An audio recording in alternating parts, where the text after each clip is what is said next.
Hello, folks, and good morning. Welcome to the debuff tier list. Yes, we're going to be doing a lot of tier lists. Finally getting into this whole groove here. So we're going to be covering what's new, what's old, what's changed, what hasn't, all of that kind of business, as well as their fun little interactions, if relevant. So let's go ahead and get started on this. So just so we're clear, there's a lot of buffs that just generally have either entirely a different role, some slightly changed functions, or whatever, whatever have you. Obviously, there's a lot of buffs and debuffs. Like, I want to say there are like 67 or whatever different ones for PSP. So there's a decent number. Either way, let's go ahead and get going on this.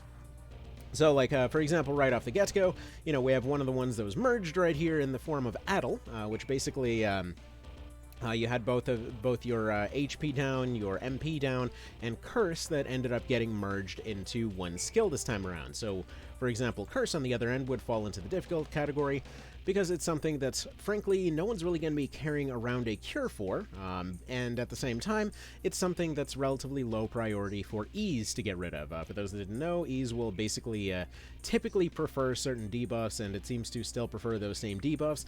So, generally speaking, Curse is going to be one of those ones that's a little bit harder to get rid of. Now, it's also extremely rare. In fact, the only place I've actually seen it come up so far, well, actually two places. One of them is from Necromancers, and the other has been from Kashua, with the Dark Priest. So the Dark Priest is probably the biggest selling point for Curse here, simply because it essentially kind of double stacks different poisons in a way. That basically, since she inflicts Curse and Poison for free, it lowers the maximum health of something. So, for example, if triggered at the start of a turn, it could potentially get rid of like 400 health in some cases, because it will get rid of 15% of whatever the maximum health is of the unit. But then at the same time, it prevents counterattacks. So it's actually a very annoying debuff to deal with, and actually is very, very useful in the case of the Dark Priest there, essentially allowing her to power through a lot of heavy units and more or less disable them. It also tends to wear off after a few turns, meaning the poison goes back to its normal damage. Yeah, it's some crazy stuff there. Okay, so next up we get into Poison, which I'm definitely putting up into the difficult category this time around. Only because, yes, there's definitely going to be cures for it, and especially you might notice around Phase 5 of the game, there's a lot of AIs that are carrying around cures for Poison, just because of how crazy strong it is. For a little bit of context, last time around, you had both Poison and Envenom. Poison would tick 10 damage 3 times per round, which granted, in context, you have to consider everybody also had like 4 times less health. Either way, so 10 times per round, and then from there, you could also get Envenom, which ticked 20 per 3 times per round. Now, that being said, Poison this time is 10% of health per tick per round, meaning that it is the by far best way to take care of tankier units. No unit in the game, regardless of their DPS, unless you've been grinding for hours and days and whatever else, force-feeding charms to somebody, can possibly match the damage output of Poison. It is insane how much it does. Again, we are talking over 1,000 per turn when it comes to those tankier units. So in most cases, within 4 rounds, well, actually in all cases, if anything has Poison for 4 rounds, it will already be dead. So either way, very, very strong. Obviously, spam it at every possible opportunity. Concentration plus Poison, as far as I'm concerned, best DPS spell in the game. There's not even a need to try to compare it with other things, because sure, there's other, single target things, but Poison you don't need to think about. Poison you don't need to calculate. Poison, you just spread like butter and all of your problems go away. Alright. Next up, we have False Flight. Pretty freaking useless this time around. Actually, pretty much anything accuracy-wise falls into the useless category. Actually, False Strike we're going to put into acceptable, because there are certain circumstances where False Strike can actually be relatively useful. As far as False Flight, you really shouldn't be firing your archers unless they've got guaranteed shots anyway, so I don't know why that's in there. As far as False Strike goes, there's one specific edge case. I'm going to put it under acceptable because it's something you can play around, because it's basically just shaving 20% off your top accuracy for each of those 2 types. Basically, like, if you have something like a Lombardia and a Cutlass, it's surprisingly decent, actually. Being able to inflict a false strike on things when countering, and then at the same time you stack something like a dodge, you can effectively create a knight that's able to be, on top of already being near invincible, able to completely destroy accuracy. It's actually pretty solid as far as that goes. If you get hit by it yourself, you can play around it, but it is very useful in terms of stuff that you can use yourself. Alright, next up, critical health. I would file it under acceptable. Like, this is technically not a debuff as much as a condition, because we're including conditions in this one. Basically, 10% is where you're going to max out on things like recruit odds and whatever else. So if it's your own units, as long as you're not doing a no-in cap run, 10% simply means, okay, they're probably going to eat a lot more damage than they currently have available. So functionally speaking, they might be a very effective sacrifice unit for taking away somebody's finisher or something along those lines. But either way, we can file that under acceptable because it still has its positive applications. Alright, next up we have Fear. Fear is probably the second strongest debuff in the game. It's surprising because anything that does not have resist Fear or is classed as a boss can be hit with Fear. So, as far as Fear is concerned, its whole thing is that it reduces everything across the board for that unit. It completely trashes the overall stats of that unit, and especially thresholds. So that's something that doesn't really come up very often, but for example, if something has very high defense and they're hit by Fear, their defense just melts away while that's there. Meaning that you could potentially do some very cheesy stuff with it. For example, you know, every map can only have one unit classed as a boss, and the hardest fight in the game, the Magnificent 12, is, well, it's an interesting scenario where those particular guys, only one of them can be classed as a boss, and only one of them comes with Fear Proof. So, you know, just saying, you might be able to break some bosses, especially if you happen to have, like, Fearful Impact on something like a Volge +1. You'd be surprised how well that holds up against the hardest fight in the game. Definitely wasn't the case last time, where the debuff was good, but the spear would still absolutely suck because armor shenanigans. But due to the fact that stats are so much higher this time, yeah, no, it thoroughly melts stuff. Like, Fearful Impact plus Volge +1, as far as I'm concerned, greatest can opener, no question. Second best is going to be something like the Zwei or the Claymore. But yeah, either way, very, very solid debuff. Just barely getting, you know, we can actually just kind of resort this a little bit because Poison might be the strongest. Fear is probably going to be the best setup move in the game. So I'll go ahead and put that there. Next up, we've got something like Fortify. That is manageable. You can potentially just throw out a Breach. So I would say Breach is probably a little bit more difficult to play around there.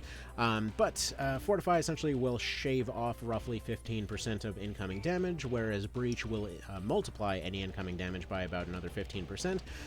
Meaning that when you're hit by Breach, you definitely want to retreat that unit out of there, but if a unit happens to have Fortify on them, that's still something that you can play around.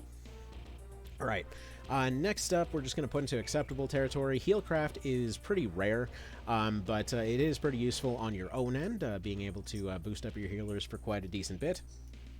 This can actually be fairly significant in the case of something like Clerics. Generally speaking, it's really something you only keep on your Clerics, so just kind of something to throw around there. Alright, next up we have Bewitch, which was actually merged out of existence this time around. Next up we got Lava Walk, which, I mean, okay, it's got some edge cases. Like, the thing is, it's at least on something like Spark Guard Boots. It's something that you already want to use anyway, so it's basically just free. So, like, for example, I have a knight that both flies and has Lava Walk, so that in some cases, he can, for example, do something cheesy like standing on a lava tile while using Rampart Aura to more or less block stuff from moving. Is it a very niche situation? Yes, but it does mean that they can effectively block something like a Lava Dragon from crossing the dragon, while from crossing the lava. And yes, you know exactly what map I'm talking about, while at the same time being out of the way for everybody else. So, you know, just something to consider there, but we're just going to go ahead and leave it right there. Alright, next up we got Sanctified. That got merged, well, that basically just got wiped out. Sanctified was very oddly specific before. Basically, Sanctuary is just a skill by itself this time around. Sanctified gave you the old effect from this, except as a buff. you pretty much never saw it in the PSP version, you pretty much never saw it in One Vision, and you especially don't see it anymore. Anyway, next up, by the way, all that does is prevent undead units from stopping in those tiles. Just stopping, nothing else. Next up, we got Charm, another one of those ones that's hilariously strong. In fact, I would say by far the most busted weapon in the game, to my opinion anyway, has been the Cupid Bow, just because, you know, guaranteed unparryable shots into the backfield, you know, go snipe like, let's say a Berserker or something along those lines, and suddenly, hey, guess what? Free Berserker damage on all of their squishies. So yes, definitely abusable as all hell. Also, just something to consider. Something like Virtuous Dance, on account of doing a slight amount of plink damage to everything, kind of has an extra feature this time around, wherein, because it's hitting your own guys, you can get rid of Charm on your own guys while, you know, going in uncharming enemy units. So if you ever have a fairy throwing out a Virtuous, throw out your own Virtuous, and you can basically immediately turn that around. So we can go ahead and throw that out there. Next up, we got Instills. It's not something that you're really going to be going out of your way to get rid of. It's manageable. It does do some pretty significant damage in the right circumstances. It can be just enough damage to kill something off, so we can put that over there. Basically, it is a locked-in 25% bonus damage from a elemental standpoint. The only difference between the different elements is just going to be the color. It's always been just like raw damage that happens to be of a particular color, so nothing really changed as far as that goes.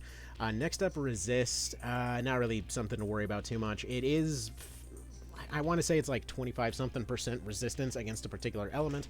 But realistically speaking, somebody throwing out a resist is not going to be enough to change your entire strategy in that particular situation most of the time. So we'll throw that there. Okay, next is Sidestep. I'm putting this one step above useless because there are edge cases where Sidestep is actually pretty decent. Basically, like in the end game, you've got a lot of archers that are pretty darn strong, so being able to lock away 20% of their accuracy is, you know, reasonably good. Additionally, in the early game, when you're dealing with something like Nibeth's longbows, then that, you know, that is something you really want to keep around. Just you know, something to consider. Okay, next up we got Sleep. It's like I mean, it's like many of the other disability moves with the same odds, except you can just throw a rock and make it go away. It's not the scariest thing in the world, but, you know, every now and then it's a little bit of a nuisance. Either way, easy to get rid of, easy to inflict to yourself, and generally speaking, it's a little bit softer than some of the other debuffs on the list. Just generally not as scary, so we'll leave it there. Next up, we'll put Stop. We're going to put that under Manageable. Now, it's at the top end of Manageable, though, because while it is a strong debuff in that it completely disables that unit, it only does so for a very short amount of time these days. Even the highest end of Stop inflicting moves there, with something like the crossbow finisher, are still going to roughly only disable them for about one round. Something like Sleep will be able to do that a bit longer. Something like Petrify would be able to do that a bit longer as well. And generally speaking, it's a lot easier to inflict something like Petrify or Charm to just turn their damage around entirely than to actually bother with something like Stop. Now, it does have its uses, don't get me wrong. Something like the second Dagger finisher is an absolutely perfect oh crap move, just due to its high accuracy. Something like, for example, Stinky Feet on a Cyclops can be pretty darn good. Essentially, they run in, they inflict Stop, they do their Howl in an AoE. You know, suddenly they've gotten a otherwise difficult situation, you know, thoroughly under control. But yeah, it just doesn't last very long. It's a very temporary buff, so if you get hit by it yourself, you can usually just play around it. But it is very good at stopping enemy units from doing their thing. Alright, next up, we've got Spoil Spell, which I'm putting under Acceptable, because realistically you won't get hit by this yourself that often. It's both dragons and orb bombs that are able to inflict this for the most part. I believe Cyclops technically can too. Usually you're able to play around it just fine, but it's also very useful against very specific situations in the story. So, for example, if you have cases like, you know, the Almorica Witch, that's something that you definitely want to land on her. If you have something like Nibeth, that's something you want to land on him. If you have something like, for example, you're dealing with the Knight Commanders, in most cases, you're better off just putting something like Resilient on your team, and then making their basic accuracy go down, you know, through some other means. All of your, you know, defense up and defense down, and offense up, offense down, and accuracy up and accuracy down, all of them are essentially just going to be 3 slots that are going to be exclusive. So if something has Spellcraft, you might as well just completely, you know, reverse that crap with this. But either way, really, I would say this is more of a kind of challenge run specific thing. But if you are having a lot of trouble with a boss hitting your elemental weaknesses, then you go for something like that. Alright, next we got Hobble. It's not the end of the world, but it can make a difference in some edge cases. Usually you're going to have everybody in enough of a position that you don't need to worry about maneuvering as much. In something like the One Vision mod, this made a bit bigger of a deal just because of how nimble everybody was. And while Reborn is similar in most cases because of the fact that everybody's also got higher jump, this isn't really nearly as important as it used to be. On the other end, though, we've got Leaden, which can be a bit difficult to deal with, especially if a Flyer's hit with it. Only Griffins are able to get rid of it naturally through something like Feather Step. Whereas a lot of your other Flyers might have a lot more difficulty with it. It's one of the kind of biggest selling points for archers, that they're one of the few units that are able to inflict it. Like you've got some orbs, I believe, that are able to inflict it. You've got archers with their very first finisher, and you've got cyclopes that are able to land this. Basically, it just entirely reduces movement to 1, regardless of what they are. So they can't fly, they can't teleport. It is just a straight, like, just kill in terms of their movement. Additionally, it also makes their, if they were using a dodge buff of any kind, it will completely wipe that out because it is 40% evasion evasion reduction. So it also tends to last a pretty uncomfortably long time. Like, I would say it's probably one of the longer lasting buffs this time around.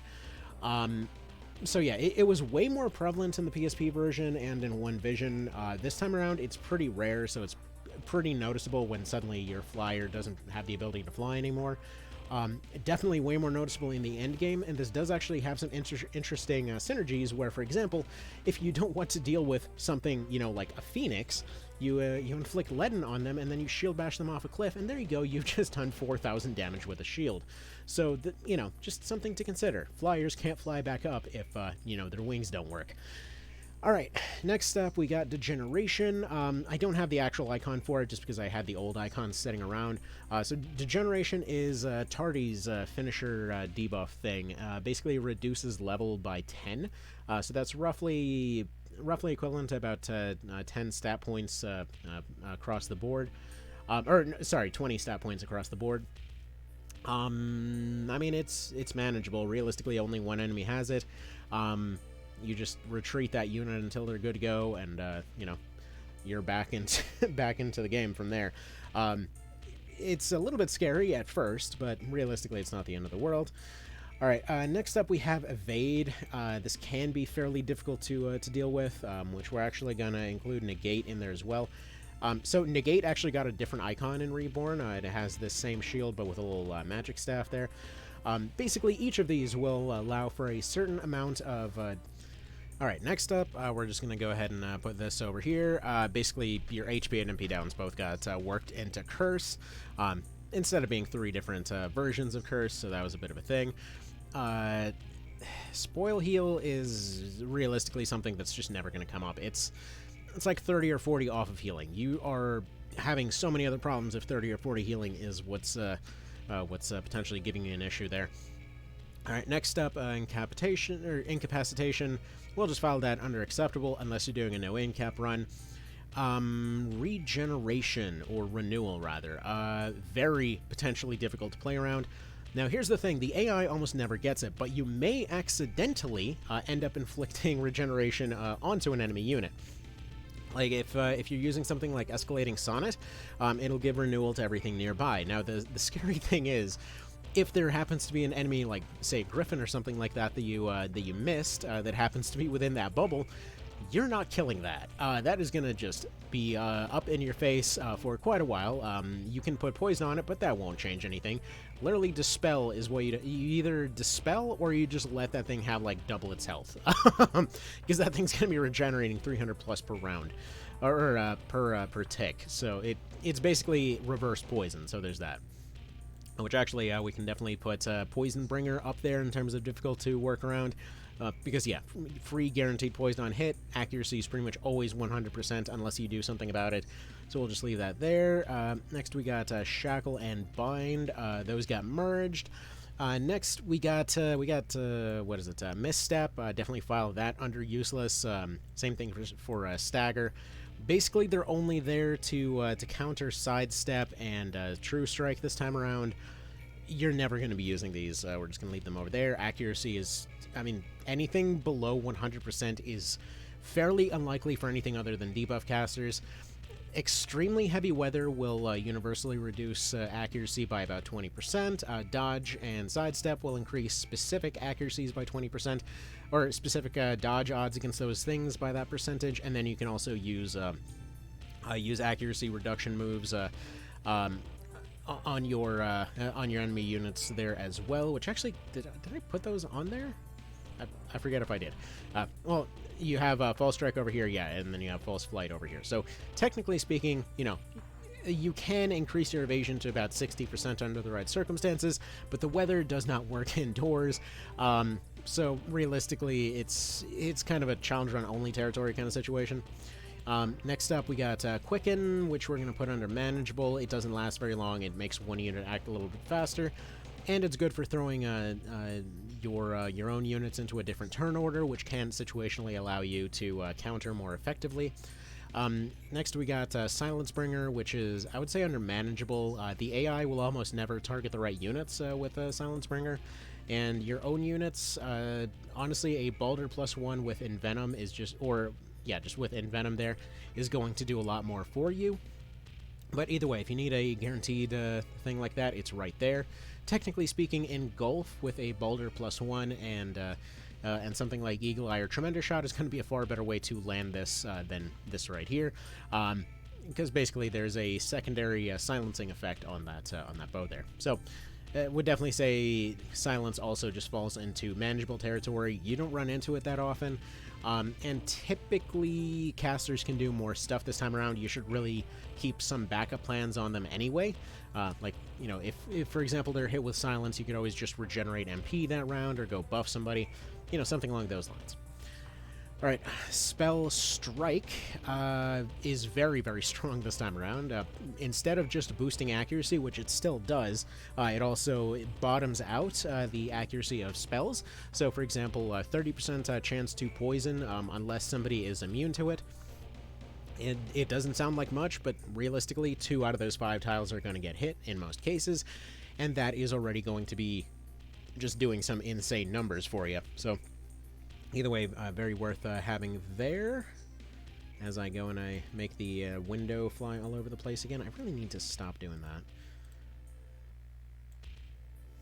There we go. The window's fixed. Okay. Next up, Nimble. We're gonna put under acceptable. Realistically, it's weird because in the context of this game, I feel like Nimble should have been automatic. I feel like most of these like auto moves should have been automatic. Because realistically, your ninja's better off doing other stuff. You're almost never gonna have time to set up something like a Nimble or especially a Water Walk, which we're gonna put under useless because pretty much everybody comes with Wade, and yes, Wade causes them to take essentially they're gonna be taking 1 less tile of movement in the water. But realistically, when are you ever gonna set up Water Walk? It's not gonna happen. There's no. I swear I'm gonna take this scroll wheel off my dang mouse at this point, because every time I put my hand down from gesturing like a crazy person, I end up moving it again. Alright, next up, Envenom. Yeah, that got merged away. Next up, Paranoia also got merged away. Paranoia basically just prevented somebody from being healed. It was only causable by the Ogre armor. You never saw it, ever, at all, for any reason. So, either way, it didn't really exist for all intents and purposes. It would be somewhere between merged and useless anyway. Alright, next up we got Stun. Definitely, I would consider it one of the top tier ones, as always. it's funny because it got nerfed. Stun in the original version would just like curse, prevent you from counterattacking. But due to the fact that counterattacking is so much more of a heavy weapon selling point this time around, I guess that's why they took that feature out. But still, 50% chance to just not have a turn is really dang strong, so that's going to be there. Slow is manageable, which actually I forgot to mention, Leaden also slows this time around. And the interesting thing is, even if you put haste on somebody, it only puts them into kind of like a neutral state, because both of these can function independently. Now, here's the thing, it doesn't change the RT tick, so I believe Leaden might just increase the total RT of movements or something like that. It clearly slows them down. It's a little unclear as far as the mechanism behind it, though. Alright, next up we got, what is it, Enfeeble. I would say it's under manageable. Under certain circumstances, like summons, this can be an absolute killer, but in most cases, you're probably not going to see the AI following up with that, but it is very useful to do in your own case. Spell Craft, Resilience, basically going to be like Spoil Spell, but you're going to be using it more often because you can just more universally resist something. Next up is Damage Reflection. This is going to be anything from like from your Dragon Scales to we're primarily just going to use Dragon Scale as an example, but basically just reflection moves, invincibility moves in general. Yeah, definitely difficult to work around. Usually the main answer to something like that is just poison. I mean, it continues doing normal damage to them, you really might as well. Next up is Flight. It's very hard to control flying units, but, you know, counter with Leaden, which is pretty rare this time around, so very easily the strongest movement type.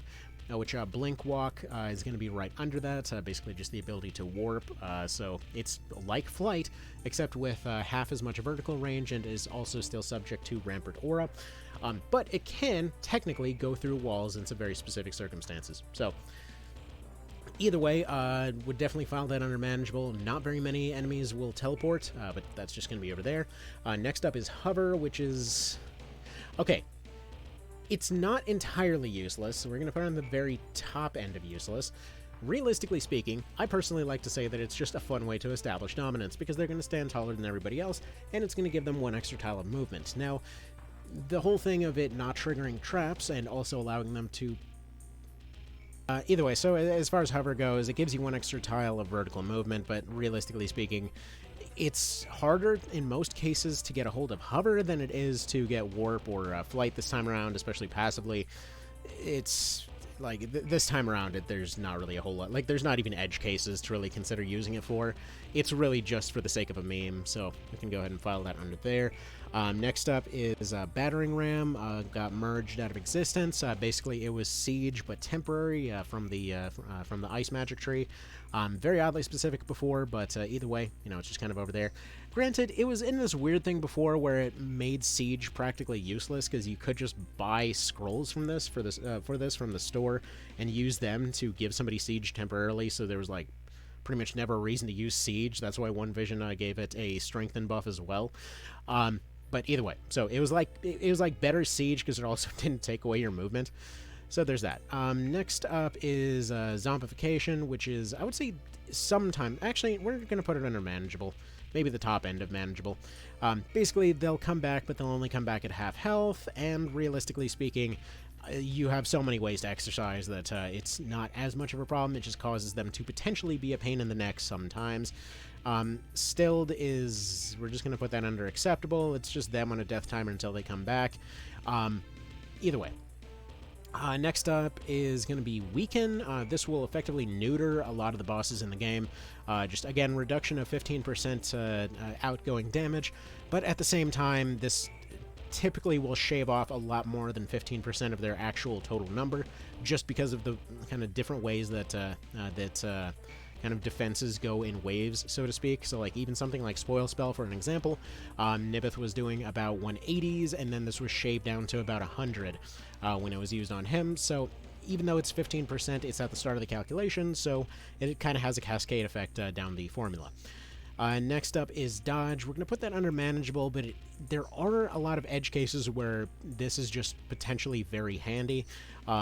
Like if you have very tanky units, or if you have units that are just barely not surviving, dodge will usually be the thing to tip them over. It causes all physical attacks to lose 20% accuracy regardless of anything else. So even a 100%, unless it's a guaranteed move, most attacks will only have 80% accuracy. If you played FFT, it's basically that. You've had this feeling before, and that is exactly what this does this time around. Next up, True Flight. Yeah, okay, get that out of here. True Strike, honestly, same deal. Strengthen is potentially scary under the right circumstances. This does the exact same thing as the Fizz Up cards, except it's a buff. Very useful on your own end, very scary when the other guy has it. Just generally pretty darn solid. We're actually going to go ahead and put that up here by Curse. And then next is Stunbringer, which I'd say... I think we'll just put that next to this right here, just because of how quickly it can get out of control, and the fact that, like, all of these weapon buffs, they can apply to any physical attack whatsoever, which is yeah, pretty darn good. So if you have like a short bow with something like a silence and stun effect on there, they can be very oppressive. But either way, as far as any bringer buffs, they're pretty much all worthwhile. It's just that Silence Bringer isn't nearly as good, but yeah, Stunbringer, very good at just melting away turns. It's not usually going to be enough with one turn, but if you end up spreading this throughout the entire team, almost nothing resists stun. So either way, you're going to get a nice little guarantee there. Plus, guaranteed moves, like any of these debuffs right here, unless they are straight up immune, they will ignore resistances. So, like, resist stun will still get hit by stun, whereas, for example, something like Paralytic Wave might have a lower chance to hit. Something like a Howl will have a lower chance to hit. But yeah, something like a Bringer weapon buff will always inflict that thing. And then lastly, we'll just put the Averse under Acceptable. It's a tiny boost. We're talking like 30, 40 something damage in most cases. Potentially, it can be a game changer, especially when you've got something like an Instill active, just because that tiny little boost will end up boosting your Instill, you know, the 25% that thing does. So essentially, again, you're getting a sort of knock-on effect there. But either way, hopefully this helps to decide what you might do with some of your buffs or debuffs or whatever else. Hopefully this was a useful little situation here. And hopefully one of these days I will remember that the scroll wheel exists and stop putting this slightly off-center. Anyway, y'all have a good one. I will see you in the next one, and take care.